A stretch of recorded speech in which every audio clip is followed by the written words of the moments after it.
स्वागत है आप सभी का। लास्ट क्लासेस में या लास्ट वीडियोस में हमने प्रश्नावली 2 तक यानी एक्सरसाइज 2 तक पॉलिनोमियल बहुपद तक हमने समाप्त कर दिया था, इस चीज को खत्म कर दिया था ये चैप्टर। अब हम आज नया चैप्टर शुरू करेंगे, प्रश्नावली नंबर 3, एक्सरसाइज नंबर 3, जिसका नाम है दो चर वाले रैखिक समीकरण युग्मल, linear pairs of two variable equations. लिखते हैं इसकी परिभाषा सबसे पहले। ऐसा समीकरण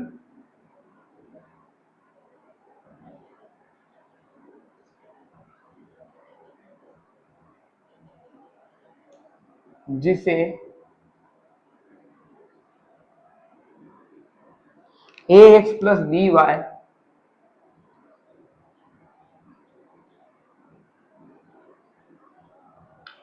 प्लस सी बराबर 0 के रूप में लिखा जा सके।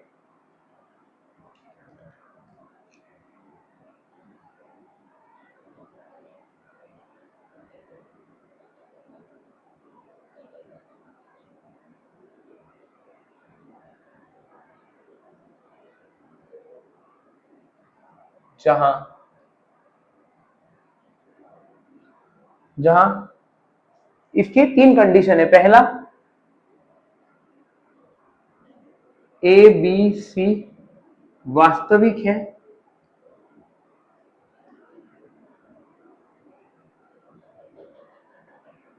दूसरा, ए बी सी हम कोई भी वास्तविक संख्या ले सकते हैं। दूसरा, ए और बी दोनों एक साथ 0 नहीं है।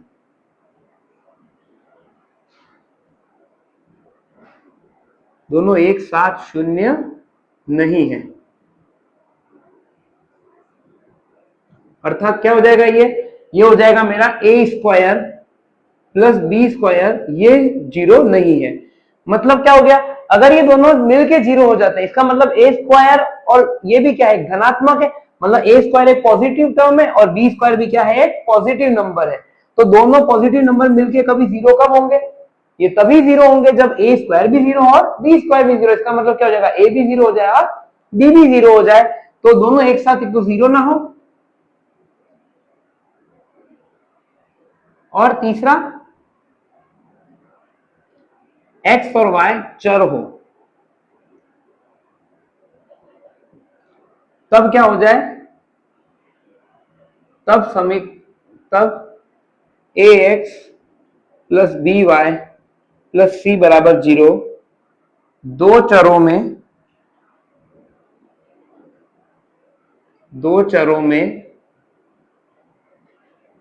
रैखिक समीकरण कहलाता है।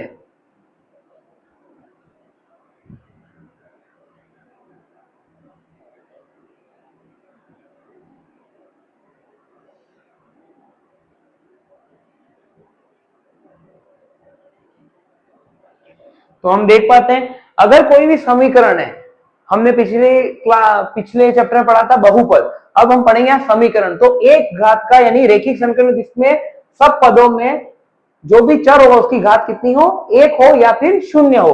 तो ax plus B Y plus C बराबर 0 के रूप में अगर किसी को मैं लिख पा रहा हूं जहां पे ए बी सी क्या हो, वास्तविक हो, ए बी दोनों एक साथ 0 न हो और x और y चर हो, ये तीनों चीज, तो ये x plus B Y plus C बराबर 0 क्या कहलाएगा, दो चरों में रैखिक समीकरण कहलाता है।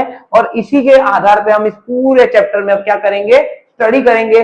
3.1 में हम देखेंगे इसके सॉल्यूशंस, ये ग्राफिकल मेथड से, ग्राफीय विधि से। दूसरे में देखेंगे हम प्रतिस्थापन मेथड से, जिसको हम कहते हैं सब्स्टिट्यूशन मेथड। और थर्ड में देखेंगे हम विलोपन विधि, जिसको हम कहते हैं एलिमिनेशन मेथड। तो इन तीनों मेथड से हम इसके सॉल्यूशन देखेंगे। आप लिख लीजिए ताकि हम आगे बढ़ सकें।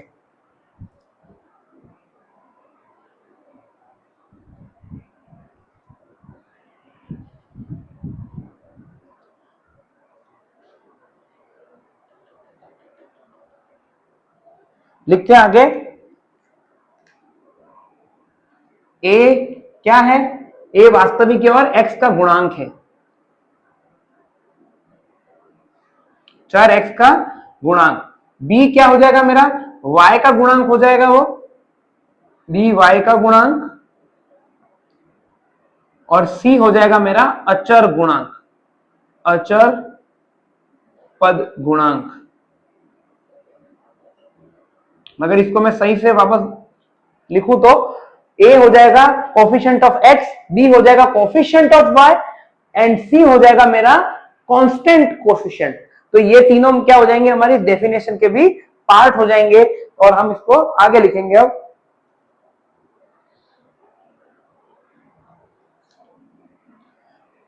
ये होती है हमारी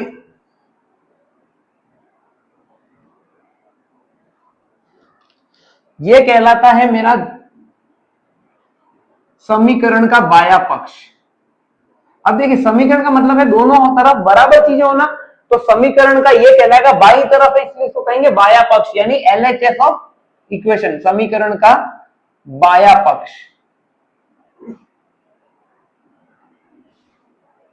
LHS, लेफ्ट हैंड साइड। और ये कहलाएगा मेरा समीकरण का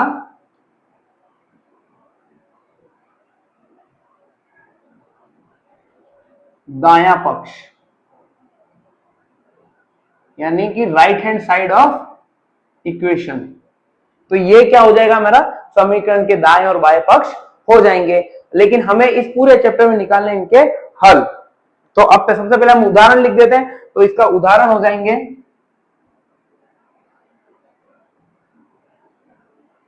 एग्जाम्पल।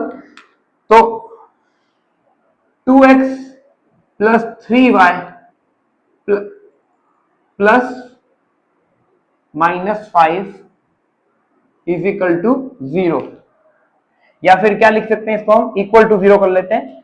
तो इक्वल टू 0, सबसे पहले क्या मैं इसको इस फॉर्म में या इस रूप में लिख सकता हूं, तो बिल्कुल लिख सकता हूं 2x प्लस 3y माइनस का 5 इज इक्वल टू 0। तो यहां पे a क्या हो जाएगा, तुलना पर a बराबर हो जाएगा ये 2, क्योंकि यहां x के साथ में गुणे में 2 है और वास्तविक रूप में क्या होता है a, तो a बराबर 2, b बराबर हो जाएगा 3 और c बराबर हो जाएगा माइनस का 5। तो ये क्या हो जाएगा हमारा दो चरों में एक रैखिक समीकरण, दो चरों में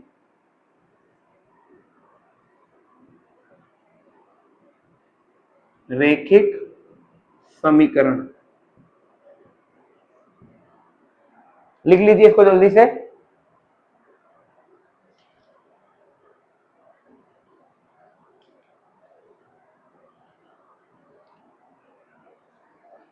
अब आगे पढ़ते हैं हम ज्योमेट्रिकल इंटरप्रिटेशन ऑफ दिस, यानी कि इसके ज्यामितीय व्याख्या।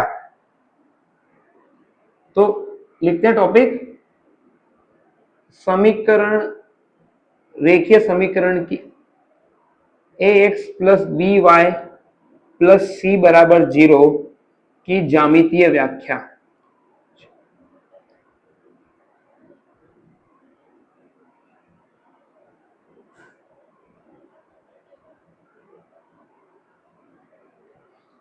ज्यामितीय व्याख्या geometrical interpretation of ax plus B Y equal to 0। So geometrical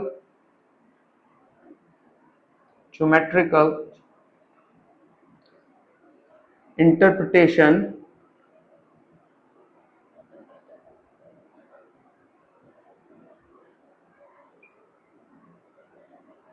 ax plus B Y plus C is equal to 0। तो क्या होता है, तो ज्योमेट्रिकल इंटरप्रिटेशन का मतलब होता है ax plus B Y plus C is equal to 0 का ग्राफ कैसा होगा। तो ये होता है एक सरल रेखा ax plus B Y plus C बराबर 0 का ग्राफ सदैव एक एक्स वाई में एक सरल रेखा होता है।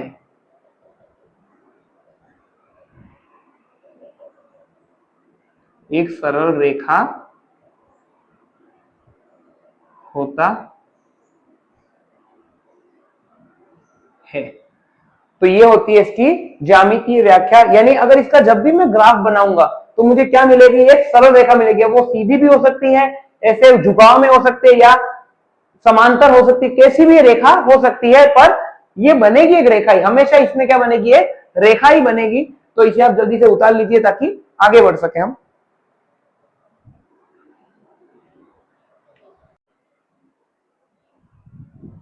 अब हम पढ़ेंगे रैखिक समीकरण के हल। थोड़ा वीडियो में पॉज आ गया था, इसलिए इसको करेक्ट लिया गया है। तो रैखिक समीकरण के हल x और y समीकरण ax plus by plus c बराबर 0 के हल कहलाते हैं यदि x और y के मान समीकरण के दोनों पक्षों को क्या कर दें, बराबर कर दें। तो अगर x और y के मैं मान रखूंगा यहाँ पर, तो अगर वो प्लस c करने के बाद 0 हो जाए तो वो क्या कहलाएगा, उस समीकरण का हल कहलाएगा। तो यदि x और y के मान समीकरण के दोनों पक्षों को क्या कर दे, बराबर कर दे, तो वो क्या कहलाएंगे, उसके हल कहलाएंगे। x और y के वे मान जिन्हें समीकरण में रखने पर वो RHS और LHS दोनों को क्या कर दे, बराबर कर दे, उन मानों को हम समीकरण का क्या कहते हैं, हल कहते हैं। ये दोनों डेफिनेशन बराबर ही हैं, बस केवल लिखने का तरीका अलग है। तो x और y की जगह अगर मैं कोई मान रखूं और उसमें c जोड़ने पर अगर वो 0 आ जाता है, तो ये तो मेरी क्या थी, लेफ्ट हैंड साइड यानी कि बाया पक्ष, और ये था मेरा दाया पक्ष। तो अगर बाया पक्ष दाया पक्ष के बराबर हो जाए, वो सभी x के मान क्या कहलाते हैं मेरे, और y के मान क्या कहलाएंगे मेरे, इस समीकरण के हल कहलाएंगे। तो उदाहरण में हम लिख देते हैं, तो उदाहरण यहाँ पे हो जाएगा 2x प्लस 3y बराबर 5। अब इसको मैं उस रूप में लिख देता हूं, तो ये हो जाएगा 2x प्लस 3y माइनस 5 बराबर 0। तो मैं क्या करता हूं, x बराबर रखता हूं 1 और y बराबर 1, x बराबर 1 और y बराबर 1। तो मुझे क्या मिलेगा, तो ये मिलेगा 2 प्लस 1, ये मेरा हो जाएगा LHS। LHS क्या है यहाँ मेरा, 2 इंटू 1 प्लस 3 इंटू 1 माइनस का 5। तो ये क्या हो जाएगा, 2 प्लस 3 माइनस का 5, और ये हो जाएगा मेरा 0। और RHS कितना है मेरा, ये भी 0 ही है, ये वाला भाग 0 ही है मेरा। तो क्या हो जाएगा मेरा, अतः LHS बराबर RHS जब x बराबर 1 है और y बराबर 1 है। इसका मतलब क्या हो जाएगा, x बराबर 1 और y बराबर 1, ये दोनों, ये क्या है, समीकरण 2x प्लस 3y बराबर 5 के क्या है, के हल है।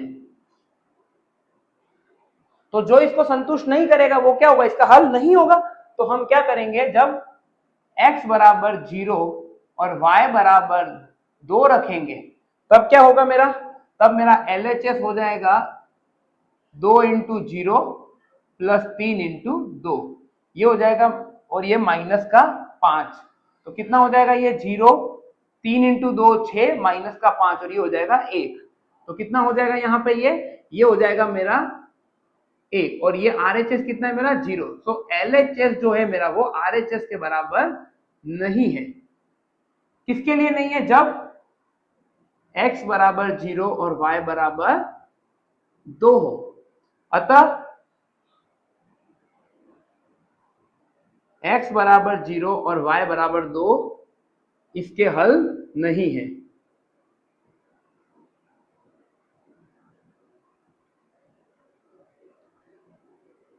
अब देखते हैं हम इसका, तो एक रैखिक समीकरण x plus by plus c बराबर 0 के अतिरिक्त के कितने हल होते हैं, अनंत हल विद्यमान होते हैं। क्यों, क्योंकि अगर मैं और कोई मान लूंगा, हो सकता है वो इसका हल हो जाए, 2x प्लस 3y बराबर 5 का हो सकता है इसका हल ना हो। तो टोटल मिला के जैसे एक हल निकला, ऐसे दूसरा हल भी निकलेगा, तीसरा हल भी निकलेगा, ऐसे बहुत सारे हल इसके निकलते जाएंगे। जैसे ही मैं x के अलग अलग मान रखूंगा, y के अलग अलग मान मुझे मिलते जाएंगे। तो एक रैखिक समीकरण जो इस रूप का हो, उसके अपरिमित रूप से अनंत हल विद्यमान होते हैं।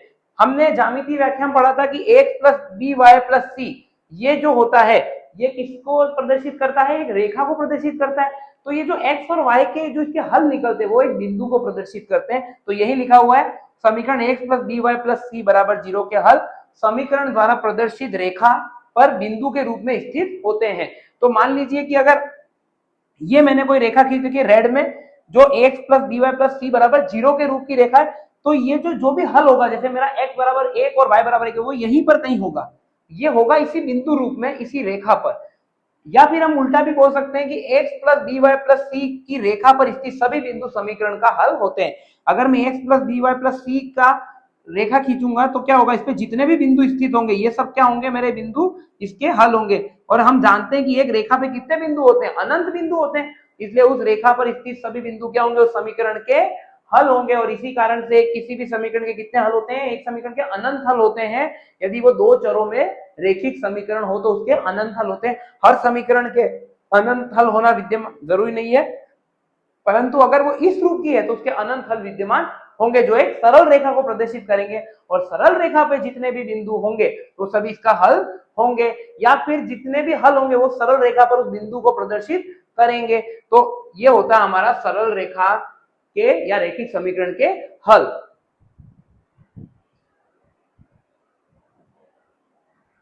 आगे बढ़ते हैं हम लोग।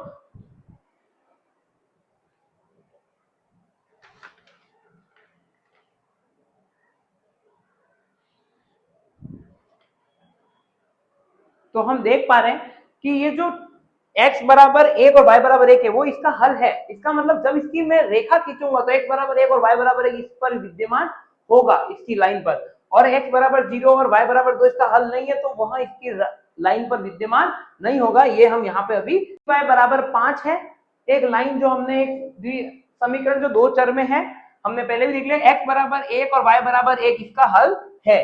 तो ये बिंदु है x बराबर 1 और y बराबर 1, और x बराबर 2 कोमा x बराबर 0 और y बराबर 2 इसका हल नहीं है, हल नहीं है। तो अब हम क्या करेंगे, इसको ग्राफीय रूप में क्या करेंगे, निरूपित करेंगे। ये लाइन को हमें ग्राफ के रूप में क्या करना होगा, डिनोट करना होगा। तो हम सबसे पहले देखेंगे इसे ग्राफ के रूप में कैसे रखा जाए। तो ये हम इसका ग्राफ ड्रॉ करेंगे इस लाइन का। तो सबसे पहले हम क्या करेंगे, स्केल और ग्राफ की मदद से इसको सॉल्व करेंगे। तो आपके पास में होगा चौकोर ग्राफ होगा आपके अंदर, आपकी किताब में जैसे चौकोर ग्राफ होगा। इस चौकोर ग्राफ में ग्राफ पेपर की जो बीच की लाइन उसे 4 टुकड़ों में बांट देना है। तो जैसे ही आपका मान लीजिए ये इतना बड़ा आपका ग्राफ का पेपर है तो आपको इसे 4 भागों में क्या कर देना है, बांट देना है। तो ऐसे इसको 4 भागों में हम क्या कर देंगे, बांट देंगे। ये लाइन आपकी एक इधर और एक आपकी लाइन होगी इस तरफ।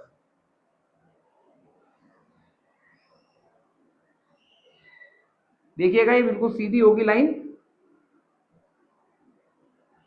इसको आगे बढ़ा दें और इसको भी ऊपर तक ले जाएं। तो ये क्या हो जाएगा, आपके ग्राफ का क्या हो जाएगा, ये ड्रॉ हो जाएगा आपके ग्राफ ऐसे। और जब भी आप ग्राफ बनाए सबसे पहले ये 4 लाइनें जरूर खींचे। यहां वाला होगा x अक्ष और यहां वाला हमेशा होगा y अक्ष। यहां ऋणात्मक x अक्ष और यहां पे ऋणात्मक y अक्ष। अब क्या करना है आपको, अब आपको करना है यहाँ पे, अब आपको यहाँ पे सेट करना है x बराबर 1, यहाँ पे 0, ये पूरा अक्ष होगा x का, ये पूरा अक्ष होगा y का, दोनों मिलेंगे 0,0 पे। फिर यहाँ पे आपको खींचना है 2, फिर 3, आप चाहें तो 2, 4, 6, 8 ऐसे पैमाना भी ले सकते हैं।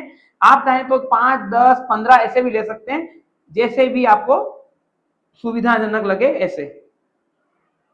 फिर यहाँ पे होगा ये 1, यहाँ पे होगा ये 2, यहाँ पे होगा ये 3, यहाँ पे होगा ये 4। फिर यहाँ पे अगर मैं लूं यहाँ पे ये, तो यहाँ पे होगा ये 1 माइनस का, इस तरफ से माइनस के होंगे, यहाँ पे होगा ये माइनस का 2, यहाँ पे होगा ये माइनस का 3, यहाँ पे होगा ये माइनस का 4, यहाँ पे होगा ये माइनस का 5। फिर हम यहाँ पे देखेंगे तो यहाँ पे होगा ये माइनस का 1, यहाँ पे होगा ये माइनस का 2, यहाँ पे होगा ये माइनस का 3, यहाँ पे होगा ये माइनस का 4 और यहाँ पे होगा ये माइनस का 5। अब हमने ये ग्राफ के ये निर्देशांक क्या कर लिए, यहाँ पे ड्रॉ कर लिए, सारे कोऑर्डिनेट्स हमने ड्रॉ कर लिए। अब क्या होगा, ये सारे एक्स एक्सिस हैं और ये सारे वाई एक्सिस के पॉइंट्स हैं। तो एक्स एक्सिस का जो पॉइंट होगा वो ऐसे मूव करेगा। याद रखिएगा एक्स एक्सिस के जो पॉइंट्स है, जैसे x इक्वल टू 1 लिखता हूं तो ये भी x इक्वल टू 1 है। इस सीधी लाइन में, इस खड़ी लाइन में जहां पे भी, यहाँ भी x इक्वल टू 1 है, यहाँ भी x इक्वल टू 1 है, यहाँ भी x इक्वल टू 1, यहाँ भी x इक्वल टू 1, यहाँ भी x इक्वल टू 1 होगा। और अगर मैं y, तो यहाँ पे चेंज क्या हो रहा है, यहाँ पे y चेंज हो रहा है। यहाँ पे x इक्वल टू 1 और y इक्वल टू 0, यहाँ पे x इक्वल टू 1 और y इक्वल टू भी 1, क्योंकि सामने कौन है, y। यहाँ पे x इक्वल टू 1 है इसी लाइन पे, और इस लाइन पे y कितना है, 2 है। यहाँ पे 3, यहाँ पे 4। लेकिन अगर मैं इसको हॉरिजॉन्टल कर देता हूँ, क्षैतिज, तो यहाँ पे क्या हो जाएगा, अब ये y एक ही रहेगा, और ये ऊपर जाता हूँ यहाँ पूरी लाइन में y 2 रहेगा, और यहाँ पे x equal to 1, x equal to 2, x equal to 3, x equal to 0, x equal to -1, -2, ऐसे ये चेंज होता रहेगा। तो इसको हम क्या करेंगे, ड्रॉ करेंगे। अच्छा, किसी भी रेखा को खींचने के लिए हमें दो विभिन्न बिंदुओं की क्या होती है, आवश्यकता होती है। तो जब भी हमें इसका ग्राफ ड्रॉ करना हो, जब भी इसको हमें क्या करना हो, हल करना हो, तो हम कैसे करेंगे?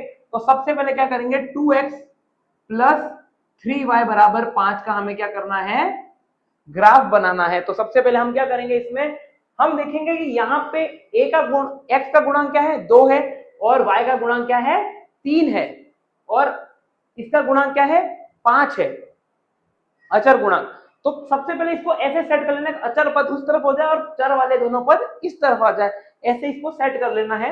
और अब क्या करेंगे, अगर 2 के टेबल में 5 आता है, नहीं आता, अगर 2 के टेबल में 5 नहीं आता तो यहाँ पे y को 0 नहीं रखना है, कुछ ऐसा नंबर रखना है जिसके जो नंबर रखने के बाद ये 2 के टेबल में क्या हो जाए, आ जाए 2 नंबर। तो हम मानेंगे y इक्वल टू 1 रख के देखेंगे, 0 रखने पे तो नहीं बनेगा। अगर ये दो, मान लीजिए अगर ये जो नंबर होता है यहाँ पे कांस्टेंट, वो अगर ये यहाँ वाले टेबल में आता तो हम साथ वाले को 0 रख के वैल्यू निकाल सकते थे। तो अब हमें क्या करना होगा, माना y इज इक्वल टू 1, तब क्या हो जाएगा, लेट y, तो 2x plus 3 into 1 is equal to 5। तो कितना हो जाएगा, ये 2x plus 3 is equal to 5, और यहाँ पे 3 इस तरफ जाएगा तो 2x is equal to 5 minus 3, और ये इधर आ जाएगा 2x इज इक्वल टू 2। सो यहाँ से हमें क्या मिल गया, x इज इक्वल टू 1 मिल गया। यहाँ पे 2/2 करेंगे तो यहाँ से क्या मिल जाएगा, x इज इक्वल टू 2/2, यानी हमें क्या मिल जाएगा, 1 मिल जाएगा। सो हल क्या हो जाएंगे, हल हो जाएगा मेरा x, y, x का मतलब 1 और y 1 खुद रखा था हमने, y तो हमने खुद ही रखा ना, तो ये क्या हो जाएगा, हमारा एक सॉल्यूशन हो जाएगा। तो x इज इक्वल टू 1, तब y इज इक्वल टू क्या हो जाएगा, 1। अब एक और पॉइंट चाहिए, ये तो हमें एक पॉइंट मिला, ऐसे दूसरा पॉइंट भी हमें एक चाहिए होगा। तो अब y को मैं ऐसा क्या रखूं, तो y को मैं रख देता हूं, अब x को रख देते हैं जो 3 के टेबल में आ जाए। अगर x को मैं 0 रख देता हूं तो ये 0, 3y is equal to 5, y is equal to हो जाएगा 5/3, जो हमें रिक्वायर्ड नहीं होगा क्योंकि हम 5/3 नहीं ड्रॉ कर सकते इसके अंदर। अगर मैं यहाँ पे x is equal to 1 draw करता हूँ तो y इज इक्वल टू 1 आ जाएगा, वो तो हमें पहले ही मिल चुका है। तो हम क्या करेंगे, x is equal to draw करेंगे, माइनस का 1 ड्रॉ करेंगे हम, तो भी ये नहीं मिले, हम x is equal to draw करते हैं माइनस का 2, x is equal to minus का 2, तब क्या हो जाएगा यहाँ पे 2 into minus 2 plus 3 into y is equal to 5। So यहाँ से क्या आ जाएगा, 2 into minus 2 minus 4 plus 3y is equal to 5। तो यहाँ से क्या आ जाएगा, ये 3y इज इक्वल टू 5, और ये माइनस का 4 इधर जाके प्लस का 4, तो ये कितना हो जाएगा 9। तो यहाँ से 3y इज इक्वल टू 9, तो y इज इक्वल टू कितना आ जाएगा 9/3, और ये हो जाएगा 3। तो इसका हल क्या हो जाएगा, हल हो जाएगा इसका x, y is equal to -2। जब x इज इक्वल टू मैंने -2 रखा तब हमारा 3y कितना मिल गया, 3 मिल गया। तो यहाँ पे मेरा अब पॉइंट टेली क्या बनेगी, तो हमेशा आपको जब भी किसी भी इक्वेशन का या समीकरण का हल बनाए तो आपको दो बिंदु, अगर वो रेखा है तो दो बिंदु की आवश्यकता होगी। तो जब मैंने x लिया तो मेरा y क्या आया, तो जब मैंने x बराबर 1 है तब मेरा y बराबर कितना है, 1 है, और जब मेरा x बराबर -2 है तो y बराबर कितना है, 3 है। तो हमें दो बिंदु मिल गए, जब x इज इक्वल टू 1 तो y is equal to 1, x -2 then y is equal to 3। तो यहाँ पे क्या हो जाएगा, हम इसको ड्रॉ कर लेंगे और लाइन खींच देंगे। तो हम आगे बढ़ते हैं इसमें। तो x is equal to 1 point कहां पर है, x इज इक्वल टू 1 इधर है, y इज इक्वल टू 1 किधर है इस लाइन में, y इज इक्वल टू 1 इधर है, तो दोनों एक साथ कहां है। तो इस पूरी लाइन में अब क्या करें, हमने जैसे 9 क्लास में पढ़ा, इसको ये सीधी सीधी लाइन, ये पूरी क्या है, x इज इक्वल टू 1 की लाइन है, ये पूरी लाइन होगी y इज इक्वल टू 1 की। तो यहाँ पे इस पॉइंट पे क्या होगा, ये दोनों के दोनों क्या होंगे, साथ में होंगे, यानी इसी पॉइंट पे क्या होगा, x इज इक्वल टू 1 भी होगा और y इज इक्वल टू 1 भी होगा। तो ये हो गया पॉइंट मेरा 1,1, ये हो गया पहला पॉइंट मेरा। ऐसे दूसरा point x is equal to -2, तो x इज इक्वल टू -2 ये रहा, और y इज इक्वल टू 3, तो y इज इक्वल टू 3 ये रहा। अब दोनों एक साथ कब होंगे, ये पूरी लाइन है x इज इक्वल टू 2 की, -2 की, और ये पूरी लाइन है y इज इक्वल टू 3 की। तो दोनों साथ में कब होंगे, दोनों यहां पे साथ में होंगे। ये पूरा है x इज इक्वल टू -2, ये पूरा है y इज इक्वल टू 3। लेकिन मुझे तो वो पॉइंट चाहिए जहां पे ये दोनों बराबर हो। देखिए जब भी दो लाइन काटती है एक दूसरे को तो वो एक पॉइंट मिलता है हमें, और ये वही पॉइंट है। तो यहाँ पे क्या हो जाएगा, ये पॉइंट आ जाएगा, और ये पॉइंट आते ही हमें क्या मिल जाएगा, दो पॉइंट मिल गए। अभी क्या करें, इन दोनों पॉइंट्स को मिला लेंगे, हम दोनों पॉइंट्स को क्या कर लेंगे, मिला लेंगे, और इस दोनों को मिलाते ही हमें क्या मिल जाएगा, इसका ग्राफ मिल जाएगा। और अब ये हमने मिला दिया यहाँ पे, और यहाँ पे इसको ये सीधी रेखा है, तो यहाँ पे क्या हो जाएगा 2x प्लस 3y, ये किसका ग्राफ हो गया, 2x प्लस 3y बराबर 5 का ये ग्राफ हो जाएगा।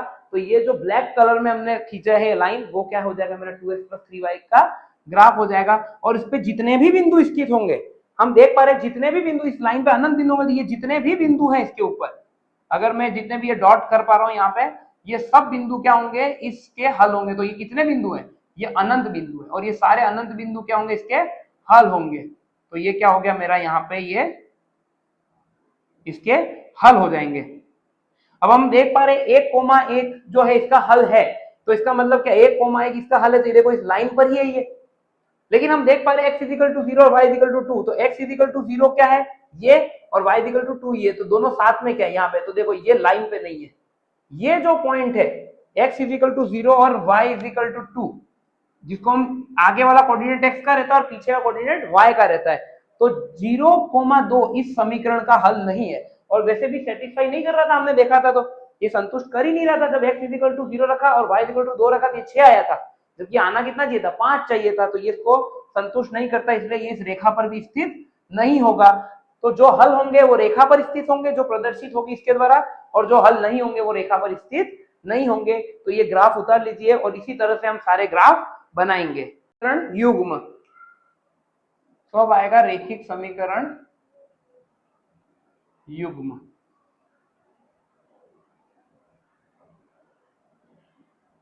रेखिक समीकरण युग्म, तो रेखिक समीकरण युग्म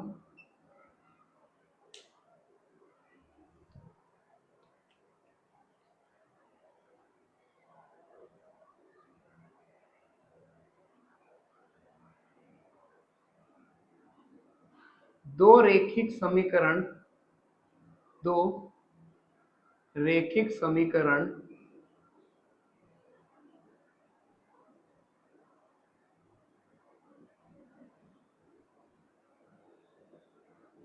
a1x b1y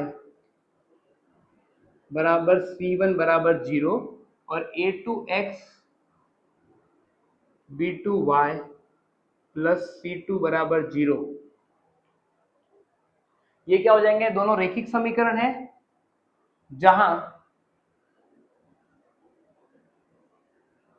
a1 a2 b1 b2 ये क्या है, और c1 c2 क्या है, वास्तविक है।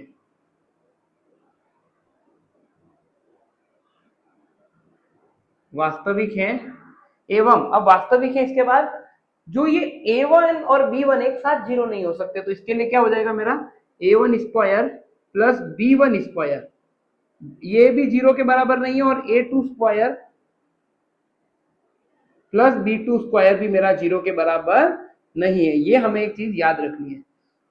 तो ये अगर वास्तविक है समीकरण युग्म, तो ये दो समीकरण जहां ये वास्तविक है, ये क्या कहलाते हैं, रेखिक समीकरण युग्म कहलाते हैं। मतलब ये दोनों साथ में रेखिक समीकरण युग्म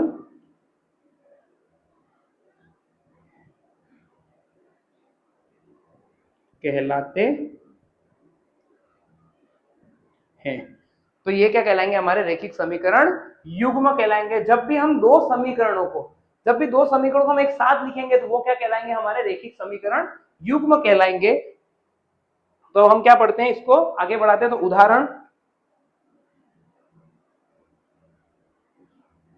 उदाहरण हो जाएगा इसका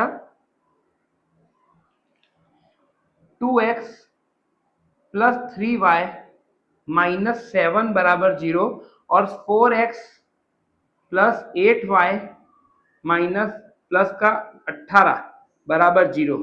ये क्या कहलाता है, ये दोनों कहलाते हैं मिलकर रेखिक समीकरण युग्म। रेखिक समीकरण युग्म है, रेखिक समीकरण युग्म। तो इन दोनों की क्या करेंगे, हम तुलना करेंगे। इससे तुलना करने पे हमें क्या मिलेगा, ऊपर वाले की मैं a1x plus b1y plus c1 से तुलना करूंगा और नीचे वाले की मैं a2x plus b2y plus c2 से तुलना करूंगा। तो a1 क्या हो जाएगा मेरा 2 हो जाएगा, b1 हो जाएगा मेरा 3 और c1 की जगह पे क्या हो जाएगा मेरा माइनस का 7 हो जाएगा। और अब मैं यहाँ पे a2 लिखूंगा तो a2 क्या है नीचे वाली समीकरण में, तो x की जगह पे क्या है, यहाँ x के साथ में क्या है 4 है और यहाँ x के साथ में क्या है a2 है, तो a2 बराबर है कितना, a2 बराबर है 4। b2 बराबर कितना हो जाएगा, b2 बराबर है यहाँ पे प्लस का 8 और c2 बराबर कितना हो जाएगा यहाँ पे प्लस का 18।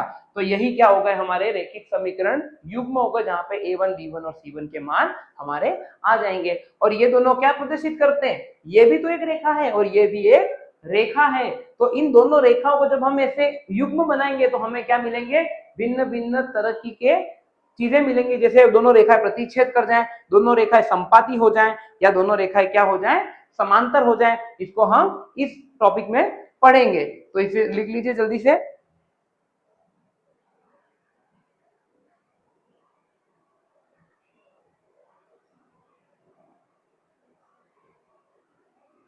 ठीक है, अब हम पढ़ेंगे रेखिक समीकरण युग्मों का हल।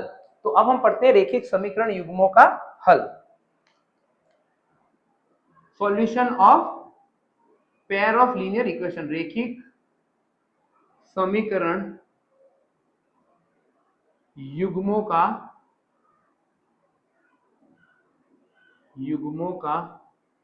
हल।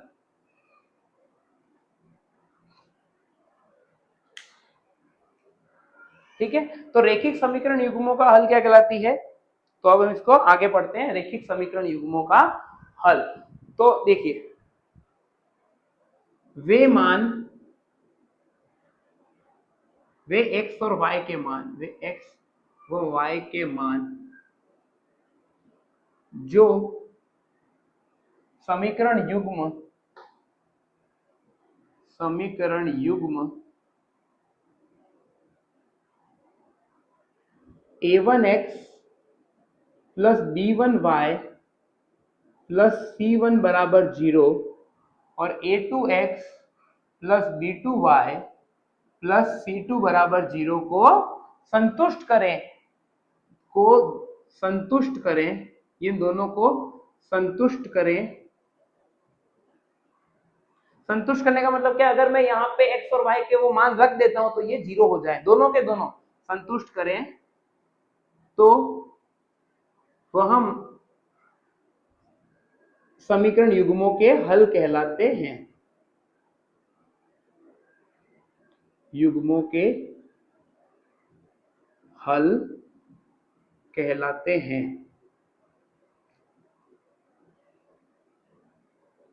जैसे कि उदाहरण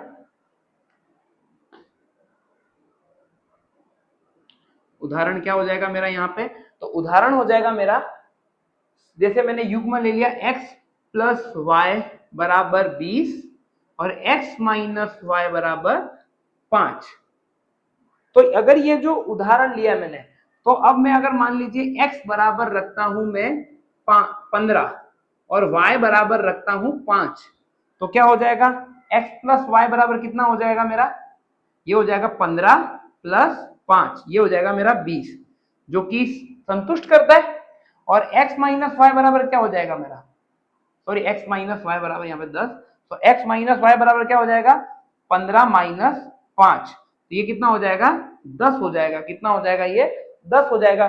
तो ये x बराबर 15 और y बराबर 5 इसको भी संतुष्ट करता है और इसको भी संतुष्ट करता है। अतः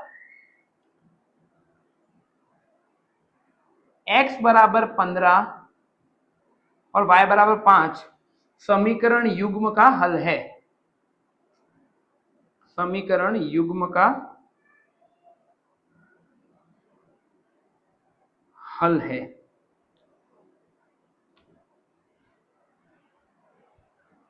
अब हम एक और चीज देख पाते हैं, ये भी एक रेखा को प्रदर्शित करेगा, ये भी एक रेखा को प्रदर्शित करेगा, तो इसके हलों की प्रकृति के बारे में भी अब हम कह पाएंगे। जल्दी से उतार लीजिए, फिर हम क्या करेंगे, इसके हलों के बारे में बात करेंगे। अब हम पढ़ते हैं रेखिक समीकरण युग्मों के हलों की प्रकृति। रेखिक समीकरण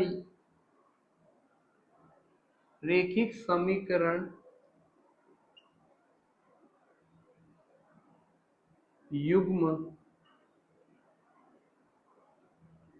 a1x plus b1y plus c1 बराबर 0 और a2x plus b2y plus c2 बराबर 0 द्वारा प्रदर्शित रेखा। अच्छा, ये एक अलग रेखा होगी और ये भी एक अलग रेखा होगी। द्वारा प्रदर्शित रेखाएं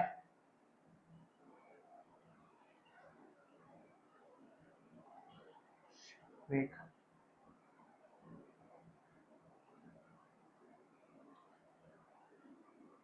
निम्न संभावित स्थिति में होंगी।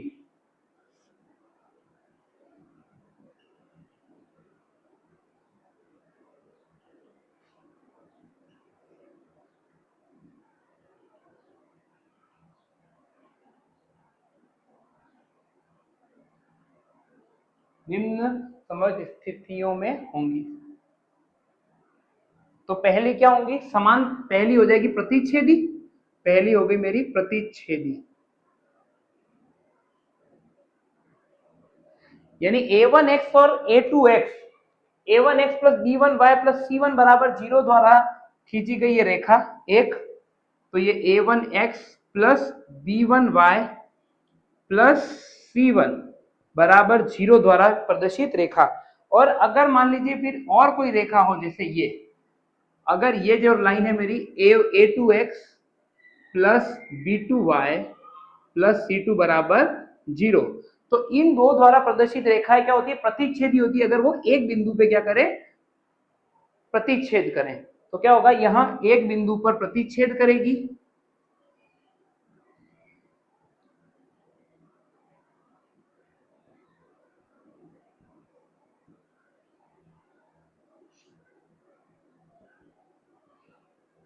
तो क्या होगा? देखिए, यहां पे जितने इसके ऊपर जितने भी मान होंगे इस बिंदु पे, इस रेखा पे जितने भी बिंदु होंगे वो सब इसका हल होंगे, यानी इस समीकरण का हल होंगे। इस पर जितने बिंदु होंगे, मैं कह रहा हूं इसमें जितने भी बिंदु होंगे वो सब किसके हल होंगे? इस लाइन के हल होंगे। लेकिन अगर मैं युग्म बना देता हूं तो वो दोनों, अगर मान लो एक बिंदु, अगर ये सारे हल इस बिंदु के जितने भी वो इसके हल हैं और इस बिंदु इस लाइन पे जितने भी हल हैं वो इस रेखा के हल है, तो दोनों के हल कौन से हो जाएंगे? जो बिंदु दोनों में आएगा। और इन दोनों लाइनों में एक ही बिंदु साथ में आ रहा है, ये वाला बिंदु। ये बिंदु इस लाइन पर भी है, ये बिंदु मेरा इस लाइन पर भी है। तो यहाँ एक बिंदु पे जो प्रतिच्छेद करेंगी वहां बिंदु इस दोनों का, वहां प्रतिच्छेद बिंदु ही, वहां प्रतिच्छेद बिंदु युग्मों का हल होगा। ये हल होगा। अर्थात यदि एक बिंदु पे, देखिए यहां पे जितने बिंदु होंगे वो इस ब्लैक लाइन पे इस दूसरी समीकरण को क्या करेंगे? संतुष्ट करेंगे। वो सारे ब्लू पे जितने बिंदु होंगे वो इस वाली समीकरण को हल करेंगे। पर अगर जो दोनों, तो दोनों को हल कौन करेगा? इन दोनों के युग्मों को साथ में हल कौन करेगा? मैंने यही पढ़ा था ना कि ये दोनों को जो संतुष्ट करे वही एक्स वाई के मान क्या होते हैं? इन दोनों का हल होते हैं। तो ये जो बिंदु है वो इस लाइन पे भी आ रहा है और इस लाइन पे भी आ रहा है। इसका मतलब यही जो बिंदु है, और दो रेखा अगर प्रतिच्छेद करती है तो एक ही पॉइंट पे करेंगी, उससे ज्यादा नहीं करेंगी। उससे ज्यादा करेंगी तो वो सब बिंदुओं पे ही करेंगी। तो ये क्या हो जाएगा? मेरा इस युग्म का हल हो जाएगा। यानी इसका मतलब क्या होगा? Two lines if intersect at one point, then that intersecting point will be the solution of both equations. तो ये क्या हो जाएगा? दो एक ही बिंदु पर प्रतिच्छेद करती है, प्रतिच्छेद बिंदु ही युग्म का क्या होगा? हल होगा। और यहाँ अद्वितीय हल होगा। यहाँ अद्वितीय मतलब और कोई हल नहीं हो सकता, यहाँ अद्वितीय हल होगा।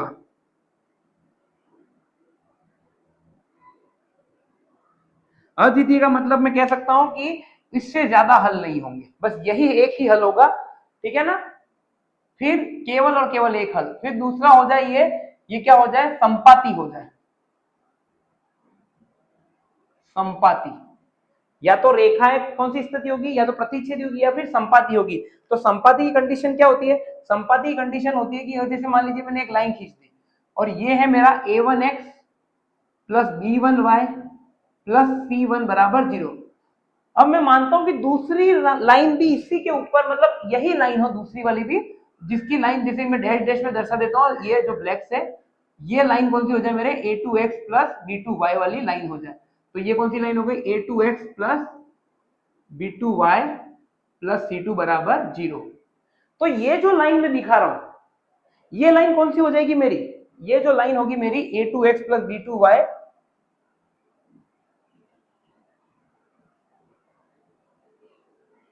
C2 बराबर 0। ये कौन सी लाइन होगी जो इस ब्लू के ऊपर ही ब्लैक की चढ़ रही है, वो होगी जो लाइन ये दर्शा रहे। तो दोनों लाइनें एक ही हैं।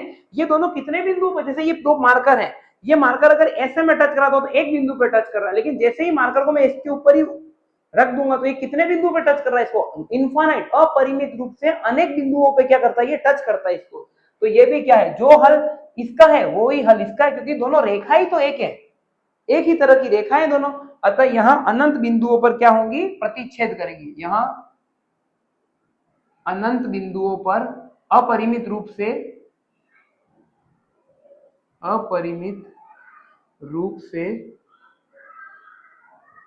अनेक बिंदुओं पर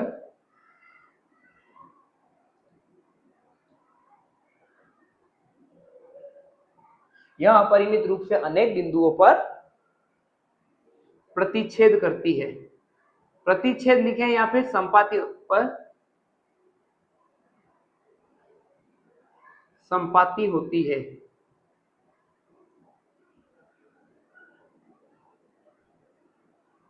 संपाति होती है या प्रतिच्छेद होती है, ये लिख दीजिए, प्रतिच्छेद होती है।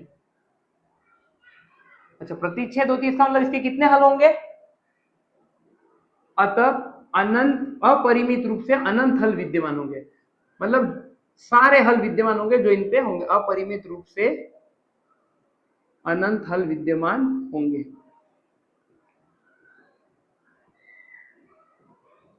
मतलब हल होंगे लेकिन एक से ज्यादा हल होंगे। बढ़ते हैं आगे, तो तीसरा होगा हमारा समांतर। तो तीसरा क्या हो जाए, वो यदि समांतर हो जाए तो समांतर। अब क्या केस बन सकता है, दोनों रेखा होगा, ये अगर एक लाइन है और दूसरी लाइन क्या हो जाए, ये ऐसी लाइन हो जाए, बिल्कुल दोनों के बीच की दूरी बिल्कुल बराबर हो। तो ये लाइन हो गई मेरी A1x plus B1y plus C1 बराबर 0, और यहां पे क्या हो जाएगा A2x plus B2y plus C2 बराबर 0। तो यहां पे क्या होगा, जब भी ये ऐसा होगा तो ये कभी नहीं मिलेंगे, ये सीधी सीधी निकल जाएगी और ये भी सीधी सीधी निकल जाएंगी, दोनों एक दूसरे को कभी प्रतिच्छेद नहीं करेंगे। प्रतिच्छेद ये तभी कर सकती हैं जब हल्का सा भी इनमें क्या हो, कोण हो, तो ये क्या होंगी, प्रतिच्छेद करेंगे, पर ये तो प्रतिच्छेद नहीं करेगी। यहां रेखाएं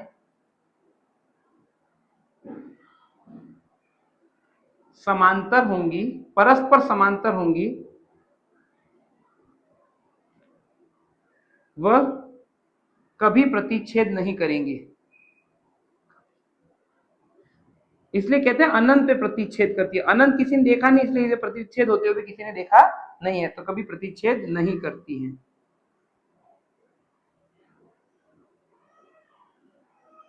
अर्थात इस समीकरण निकाय का क्या हल होगा, तो इस युग्म का कोई हल नहीं होगा, न तो ये कभी काटने वाली है न इनका कोई हल निकलने वाला है, अतः इनका कोई हल विद्यमान नहीं होता।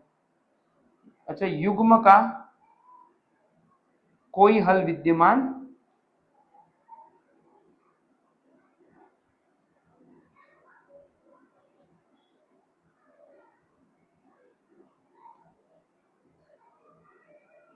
नहीं है।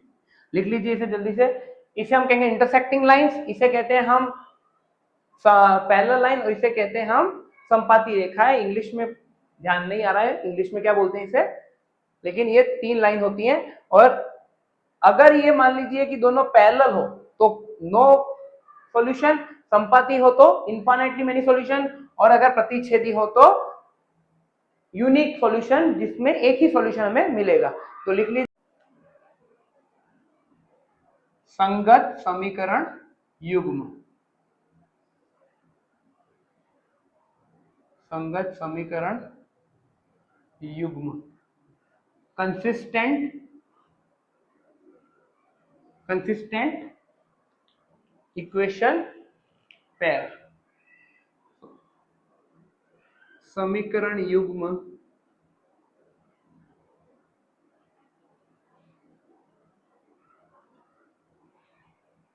a1x plus b1y plus c1 बराबर 0 और दूसरा a2x plus b2y plus c2 बराबर 0, ये दोनों क्या कहलाएंगे, ये युग्म दोनों मिलकर कहलाएंगे संगत समीकरण युग्म कहलाएंगे, संगत समीकरण युग्म कहलाएंगे।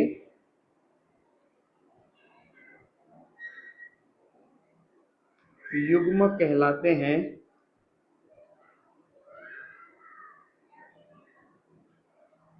यदि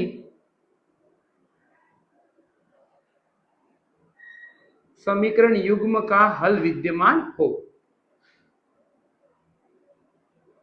समीकरण युग्म का हल विद्यमान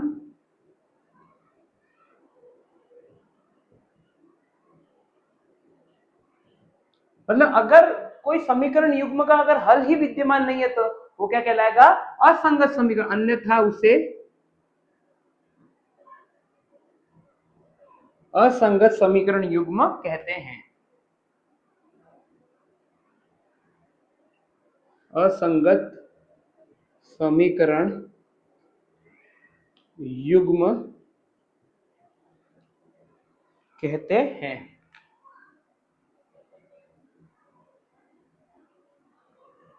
मतलब क्या हो गया कि संगत समीकरण युग्म और असंगत समीकरण, तो अगर हमने पढ़ा था कि अगर संपाती हो जाता अनंत हल है, अनंत हल का मतलब एक तो हल है उसका, कम से कम एक हल तो है ही, तो वो क्या हो जाएगा, संगत समीकरण युग्म हो जाएगा। और अगर मान लीजिए उसका कोई हल नहीं है, जैसे समांतर में कोई हल नहीं होता, तो वो क्या कहलाता है, असंगत समीकरण युग्म कहलाता है।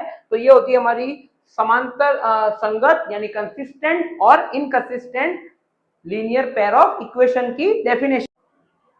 तो अब हम पढ़ते हैं समीकरण युग्म a1x plus b1y plus c1 बराबर 0 और a2x plus b2y plus c2 बराबर 0। अब इससे हमें ये पूरी टेबल बनानी है। इस टेबल से हम क्या बता पाएंगे कि a1 b1 c1 a2 b2 c2 इन तीनों का ही इस्तेमाल करके हम क्या बता सकते हैं कि इसके हलों की प्रकृति क्या होगी, इसके ज्यामितीय निरूपण क्या होगा, ज्योमेट्रिकल इंटरप्रिटेशन, इसका रेशियो द्वारा हम क्या सब कुछ बता पाएंगे। हमें ग्राफ बताने की जरूरत एक बार नहीं पड़े, हम ये नहीं बता पाएंगे कि सॉल्यूशन होंगे क्या, लेकिन उसका नेचर बता पाएंगे कि कितने होंगे, कैसे होंगे। और ध्यान रखना a2 b2 c2 जीरो नहीं होना चाहिए, क्योंकि अभी इसे हम नीचे लेंगे। अगर ये जीरो है तो फिर उलट दे इक्वेशन को और जो इसमें जीरो नहीं है उसको पहले ले लें। तो यहाँ पे क्या आ जाएगा, अनुपात सबसे पहले, तो अनुपात आ जाएगा, सबसे पहले निकालेंगे हम a1 और a2 b1 b2 c1 c2 इनका मान। जब भी सवाल में आए तब इनका क्या निकाल देना है, मान निकाल देना है a1 a2 b2 a1 a2 b2 b1 c1 c2 का, और फिर सबसे पहले निकालना है a1 बटे a2 और b1 बटे b2। अगर ये दोनों अनुपात बराबर नहीं आते हैं तो c1 बटे c2 हमें चेक ही नहीं करना है। तो इसका अगर इस केस में ज्यामितीय निरूपण क्या होगा, प्रतिच्छेदी रेखाएं होंगी, प्रतिच्छेदी रेखाएं होंगी। तो यहाँ पे कैसी रेखाएं होंगी, ये प्रतिच्छेदी रेखाएं होंगी। और प्रतिच्छेदी रेखाएं कैसी लिखेंगे, तो ये प्रतिच्छेदी रेखाएं कुछ ऐसी दिखेंगी जो केवल एक बिंदु पे क्या करेंगी, काटेंगी। तो कुछ इस तरह की रेखाएं होंगी। यहाँ पे ये a1x plus b1y plus c1 बराबर 0 रूप की, और यहाँ पे ये होंगी a2x plus b2y plus c2 बराबर 0 रूप की। तो प्रतिच्छेद होने के कारण इसके हल कितने होंगे, तो इसके हल होंगे केवल एक हल, केवल एक हल, जिसे हम बोलेंगे अद्वितीय हल, अद्वितीय हल। अच्छा, जब अद्वितीय हल है इसका मतलब कम से कम एक हल तो है ही, तो इसका मतलब क्या होगा, ये संगत हो जाएगा। तो ये क्या हो जाएगा, संगत निकाय हो जाएगा। तो इसे हम लिख लेंगे।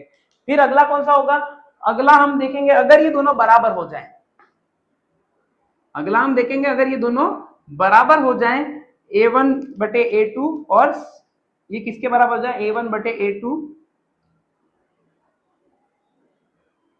ये मेरा बराबर हो जाए मेरा B1 बटे B2 के बराबर हो जाए, और अगर ये बराबर ना हो मेरे C1 बटे C2 के, ये दोनों तो आपस में बराबर है लेकिन ये दोनों C1 बटे C2 के अगर बराबर ना हो, तब हमें मिलती है समांतर रेखाएं। कैसी रेखा है? समांतर रेखाएं। तो ये होती हैं समांतर रेखाएं, यानी कि दोनों रेखाएं कैसी होंगी? समांतर तरह की होंगी, दोनों में बिल्कुल भी क्या नहीं होगा? गैप नहीं होगा। ये दोनों समांतर रेखाएं होंगी, और समांतर रेखाएं कभी नहीं काटती, इसका मतलब कोई हल नहीं होगा इसका। इसका उत्तर क्या हो जाएगा? कोई भी हल नहीं होगा, कोई हल नहीं।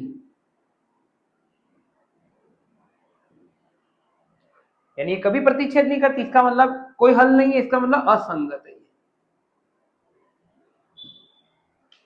फिर अगर मान लीजिए तीसरा भी इन दोनों के बराबर हो जाए तो क्या हो जाएगा? तो A1 बटे A2, A1 बाय A2 बराबर is equal to B1 by B2 is equal to C1 by C2। तो क्या हो जाएगा इसमें? ये हो जाएंगी संपाती रेखाएं, संपाती रेखाएं। और संपाती रेखाओं में क्या हो जाता है? ये होती है मेरी एक लाइन और ये होती है मेरी दूसरी लाइन। हो सकता है दूसरी पूरी लाइन इसके ऊपर ही आ जाए। तो ये क्या होगा मेरा? दोनों लाइन, जैसे ये मैं दिखा देता हूं ब्लू से और ये रेड से, पहले वाले की इक्वेशन। सो A1x plus B1y plus C2 बराबर 0।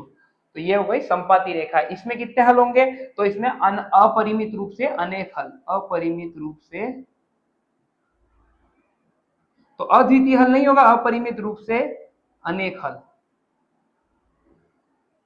अनेक हल। अच्छा, अनेक हल होने के कारण तो कम से कम एक हल तो है ही, अगर बहुत सारे हल है तो ये क्या हो जाएगा? संगत हो जाएगा।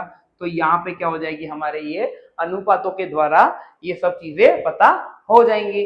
तो इसे आप नोट कर लीजिए।